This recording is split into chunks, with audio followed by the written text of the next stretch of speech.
What is an Airbnb investment property? What are the different types of ways that you can invest in Airbnb properties? Whether you could buy one or whether you just want to rent one and sublease it, there's a few different ways that you can get into the Airbnb investment space. And in this video, I will go over those few ways and how to do it. What's the smartest way? What's not the smartest way? So you can go and be profitable right away with Airbnb investing.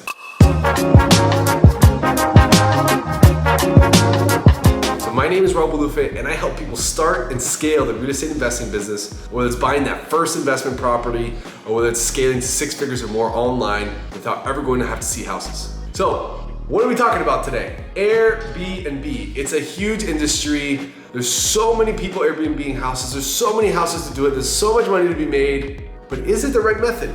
Well, how exactly do you do it? And there's tons of questions around this. Like, what exactly is an Airbnb investment? What does it entail? There's different types of ways to do it. You can do it without buying the house, you can do it with buying the house. How do you find them? How do you analyze this Airbnb deal? How do you close this? Like, how do you structure this, and who manages it? Do you manage it? Can you get other people to manage it? So there's a lot of different ways we can skin the cat, and we're gonna go over some of these ways now. And the reason that it's important to understand the different methods is just so when you guys are looking at properties, maybe you're looking to invest in your first investment property, a rental, or maybe you're getting into wholesaling and you want to maybe keep a property or two for passive income, this could be a good model for you. Now, it's better that you know exactly how all of it works or the different types, so when you see the home come in or the deal come in, you know, okay, if I do it this way, I'll make this much. If I do it this way, I'll make this much. I need less money in for here, I need less money in for this. And like that, you can make the most informed decision possible and absolutely crush it in that Airbnb investment. So let's get into what are the different types of Airbnb investments you can buy. So the way number one that you get the Airbnb is you purchase a property in an area that you have to make sure that there's not a lot of Airbnb rules and regulations. You can just ask Google for that, okay?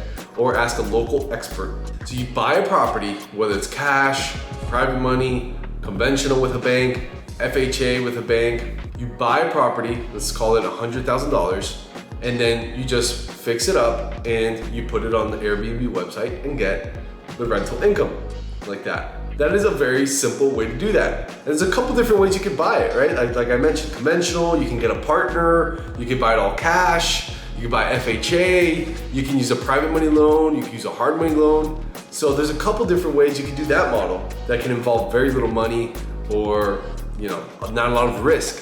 The other way that's really popular is the subleasing model. So what you do is that you find a property for rent that you can Airbnb, you make an offer and you lease the property for a rental price every month. So let's say it's $1,000 per month is what they're asking for a rental. So you get that property, you fill out a lease with the owner for $1,000 a month. You have to make sure that you could sublease it or do the Airbnb. There's language that you put on the paper or the agreement. Make sure you have the right language. And then, so if you rent it for $1,000 a month, you now have to make sure that you make more than $1,000 a month on your Airbnb rental. So let's say that you can rent the property for $80 a night, and you can rent it 20 nights in the month. That is $1,600. So that means that you pay $1,000 to the landlord and you keep $600, and that is how you make money on the Airbnb investment. And what's nice about that model is that it doesn't require that much cash. All it is you have to pay first, last, and security usually, and this is all negotiable with the owner. You pay first, last, and security, and then you start renting it from day one. As opposed to when you buy it, you might have to put 20% down, or maybe you have to buy it all cash, or 30% down, or 10% down in closing costs. It's a lot of different things. So if you want to get your foot in the door quickly, it might be best to look for a rental, do first asset security and then see on Airbnb. Now, that's all great, but you have to ask the question, all right, Raul, I understand the two ways we could do it. We could buy or we could lease, but how much am I gonna make on Airbnb? How much does it make in that area? So there's a website called AirDNA, and on that website, you can search up the address of the property, and it'll give you an estimate based around the area, based around what's on the website of how much per night and how many nights they estimate it could be rented.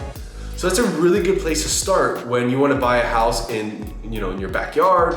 Maybe you're in South Florida, maybe you're in New York, maybe you're in California, and you're trying to see what areas are best for Airbnb. Or maybe you want to invest out of state in Texas or anywhere. And what you could do is put the address there in AirBnB. It'll give you a little rundown of the property. You could do some simple math. I would say try and cut it a little bit and then do your own research. So go on AirBnB, see the overall picture of what they say it would rent for and all that. But then also go on Airbnb, type in the area that you're looking to buy the property and see what's on the market and see the condition, see how nice it is, see what furniture they have, see the colors that they painted, how many rooms is it, how many beds per room. There's a lot of things that you'd have to look at to make sure that your renovation numbers, your furniture numbers, because you have to buy all this to get it Airbnb-able. As opposed to if you rent a house to a one-year tenant, a lot of times you just rent the house vacant and they bring their furniture. With Airbnb, it's a little different. Now, how do you collect the money and how much money can you expect to make if you self-manage it or if you have other people managing it? So if you self-manage it, obviously you keep more profit.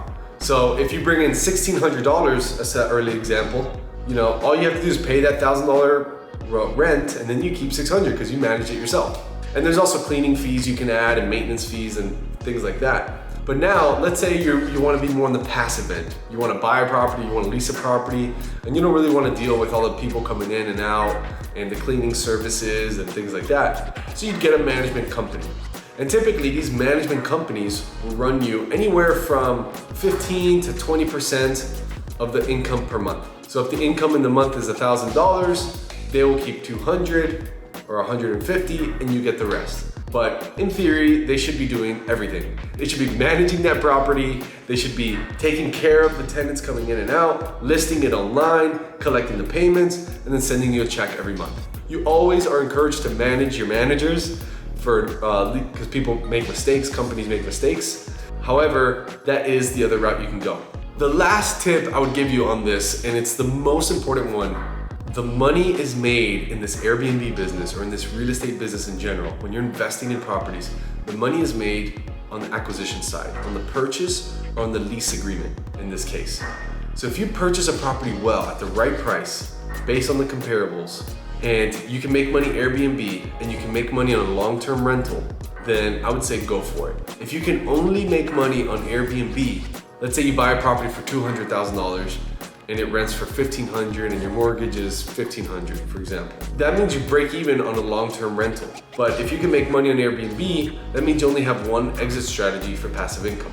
So I would recommend that you only purchase a property, if you're gonna do the buying route, only purchase a property that you can earn money on Airbnb and earn money if you rent it for a long-term lease. Because there's still a lot of cities, counties, places in the US that are putting rules, taking out rules. Here, I live in South Florida and in South Beach, they change the rules all the time. Okay, put a deposit. All right, now you can do it. Oh, now you can't do it.